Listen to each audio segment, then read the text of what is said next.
Welcome दोस्तों, आप सभी का हेलो शिक्षा में स्वागत है। डीएलएड के एंट्रेंस के महत्वपूर्ण प्रश्न के बारे में बात करेंगे आज, जो कि साइंस का प्रश्न है। पिछले साल पूछे हुए प्रश्न हैं इसमें। साइंस का जो है आज का तीसरा क्लास है। इसी तरह से आपको डेली वाइज जो है साइंस का, सोशल साइंस का, मैथ्स का सारे क्लास मिलते रहेंगे। आप सिर्फ चैनल के साथ बने रहें, लाइक कर दें, सब्सक्राइब कर दें और दोस्तों के साथ शेयर कर दें। तो आज का पहला प्रश्न है, दूध में वसा की धारिता कम हो जाती है। कब कम हो जाती है? शरद ऋतु में, ग्रीष्म ऋतु में, वर्षा ऋतु में, इनमें से कोई नहीं। तो आंसर बताइएगा आप लोग। इसका जो आंसर होगा वो होगा ऑप्शन बी, यानी गर्मी के मौसम में, ग्रीष्म ऋतु में जो है दूध में जो वसा की धारिता है उसमें कमी आ जाती है। ऑप्शन बी यहाँ पे जो है बिल्कुल राइट है। आज का दूसरा प्रश्न है, मानव शरीर में सबसे प्रचुर तत्व है carbon, calcium, nitrogen, oxygen. Answer बताइएगा इसका। तो इसका जो आंसर होगा वो होगा ऑक्सीजन। ऑप्शन डी यहाँ पे बिल्कुल राइट है। मानव शरीर जो है वो oxygen, carbon, hydrogen, nitrogen, calcium और फास्फोरस का बना हुआ है, लेकिन सबसे ज़्यादा अगर बात करें मात्रा में तो वो ऑक्सीजन है। ऑप्शन डी जो है यहाँ पे बिल्कुल राइट है। अगला प्रश्न है, प्रति 24 घंटों में एक वयस्क के शरीर में उत्पन्न होने वाले मूत्र की मात्रा होती है, यानी कि एक दिन में रात और दिन मिला करके एक वयस्क जवान आदमी के शरीर में जो पेशाब की मात्रा है वो कितना है लगभग? तो 1 लीटर है, 1.5 लीटर है, 3 लीटर है, 5 लीटर है। इसका जो आंसर होगा वो होगा 3 लीटर। ऑप्शन सी जो है बिल्कुल राइट होगा यहाँ पे। अगला प्रश्न है, यदि आप एक समतल दर्पण की ओर 10 सेंटीमीटर पर सेकेंड की गति से चलकर आते हैं तो आपकी छवि यानी छाया आपकी ओर किस गति से बढ़ती हुई नजर आएगी? 5 मीटर पर सेकेंड, 10 सेंटीमीटर पर सेकेंड, 20 सेंटीमीटर पर सेकेंड, 25 सेंटीमीटर पर सेकेंड। समतल दर्पण में जो है वो चीज़ दुगुना हो जाता है, यानी कि 20 सेंटीमीटर पर सेकेंड के हिसाब से वो आगे की ओर बढ़ती हुई नजर आएगी। ऑप्शन सी जो है बिल्कुल राइट है। अगला प्रश्न है, यदि वायुमंडल ना होता तो दिन की लंबाई कुछ कम हो जाती, कुछ अधिक हो जाती, अप्रभावित रहती, लगभग आधी रह जाती। इसका जो आंसर होगा वो होगा अप्रभावित रह जाती। ऑप्शन सी यहाँ पे बिल्कुल राइट है, यानी वायुमंडल नहीं रहने से दिन की लंबाई में कोई फर्क नहीं पड़ता, अप्रभावित रहते, कोई प्रभाव नहीं पड़ता, इसलिए ऑप्शन सी यहाँ पे राइट होता है। अगला प्रश्न है, टेप रिकॉर्डर में प्रयुक्त प्लास्टिक टेपों पर जिस पदार्थ का लेप होता है वो क्या है? टेप रिकॉर्डर जो होता है उसमें जो लेप लगा हुआ होता है वो लेप जो है किस पदार्थ का बना हुआ होता है? जिंक ऑक्साइड का बना हुआ होता है, मैग्नीशियम ऑक्साइड का बना हुआ होता है, आयरन सल्फेट का बना हुआ होता है और आयरन ऑक्साइड का बना होता है। आंसर बताइएगा आप लोग। इसका जो आंसर होगा वो होगा ऑप्शन डी, आयरन ऑक्साइड। इस आयरन ऑक्साइड को हम लोग जो है फेरिक ऑक्साइड भी कहते हैं, यानी टेप रिकॉर्डर में प्रयुक्त प्लास्टिक टेप जो है वो फेरिक ऑक्साइड या आयरन ऑक्साइड दोनों ऑप्शन में हो सकता है, उसका लेप चढ़ा हुआ रहता है और इसका उपयोग जो है चुंबकीय अभिलेखन में किया जाता है। चुंबकीय अभिलेखन में किया जाता है। ऑप्शन डी जो है यहाँ पे बिल्कुल राइट है। अगला प्रश्न है, निकटतम सितारे सूर्य के अतिरिक्त, यानी कि सूर्य को छोड़ करके से प्रकाश जो है पृथ्वी तक पहुंचता है तो कितने टाइम में पहुंचता है? 4.2 सेकंड में, 42 सेकंड में, 4.2 वर्षों में या फिर 42 वर्षों में? इसका जो आंसर होगा वो होगा ऑप्शन सी, 4.2 वर्षों में। निकटतम जो सितारे उसका प्रकाश जो है पृथ्वी पर 4.2 वर्षों में पहुंचता है। अगला प्रश्न है, ध्वनि का डॉपलर प्रभाव नहीं होता है जब ध्वनि का स्रोत पर्यवेक्षक से दूर होता जाता है, ध्वनि का स्रोत पर्यवेक्षक के निकट आ जाता है, ध्वनि का स्रोत पर्यवेक्षक और स्रोत को जोड़ने वाली रेखा के समकोण चलता है। ऑप्शन डी है, स्रोत अति उच्च आवृत्ति की ध्वनि उत्पन्न करता है।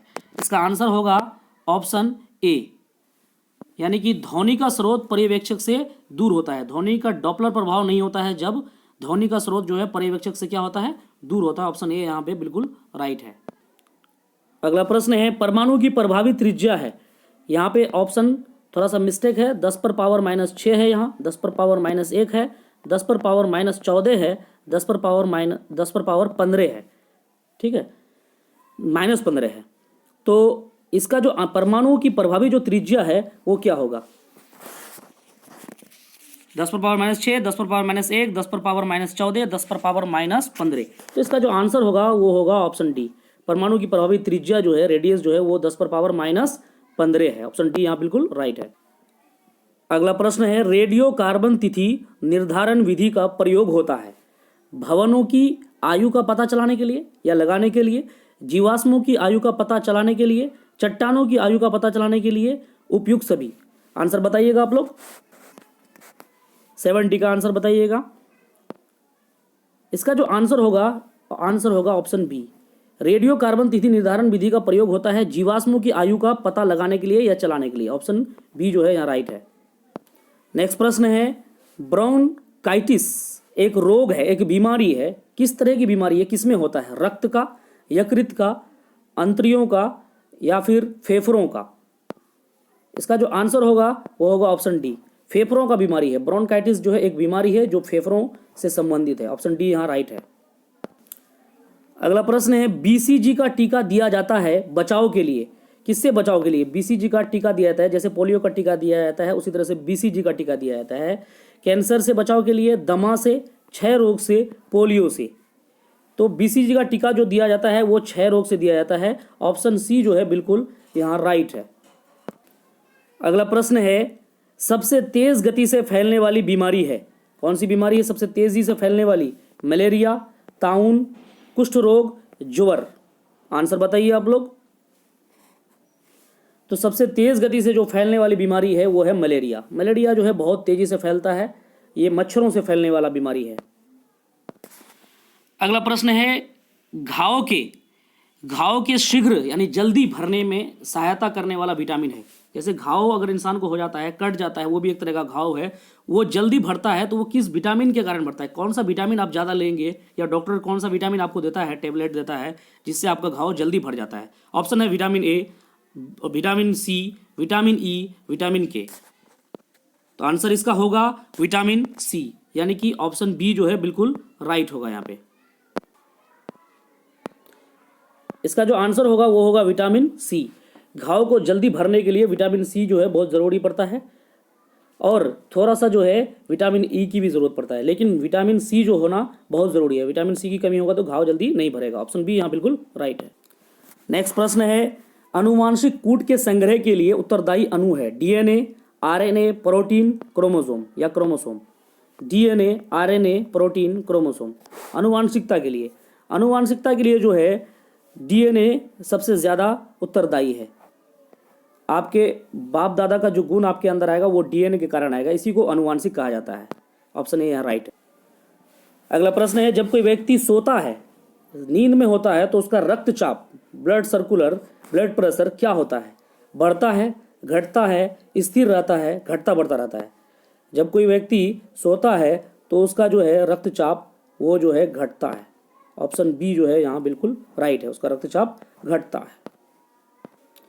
अगला प्रश्न है, जब कोई ठोस वस्तु पिघलती है तो वह ऊष्मा उत्सर्जित करती है, उसका तापमान बढ़ता है, वह ऊष्मा का अवशोषण करती है। यहाँ टाइपिंग मिस्टेक है, अवशोषण होगा यहाँ, अवशोषण करती है, उसका तापमान घटता है। इसका जो आंसर होगा वो होगा ऑप्शन सी, वह ऊष्मा का क्या करती है? अवशोषण करती है। ऑप्शन सी यहाँ बिल्कुल राइट है। अगला प्रश्न है, सड़क की रोशनी के परावर्तक साधारणतः होते हैं, किस दर्पण के होते हैं? अवतल दर्पण के, समतल दर्पण के, उत्तल दर्पण के, सामान्य दर्पण के। इसका जो आंसर होगा वो होगा ऑप्शन ए, अवतल दर्पण के। सड़क का जो परावर्तक सतह होता है वो होता है अवतल दर्पण का।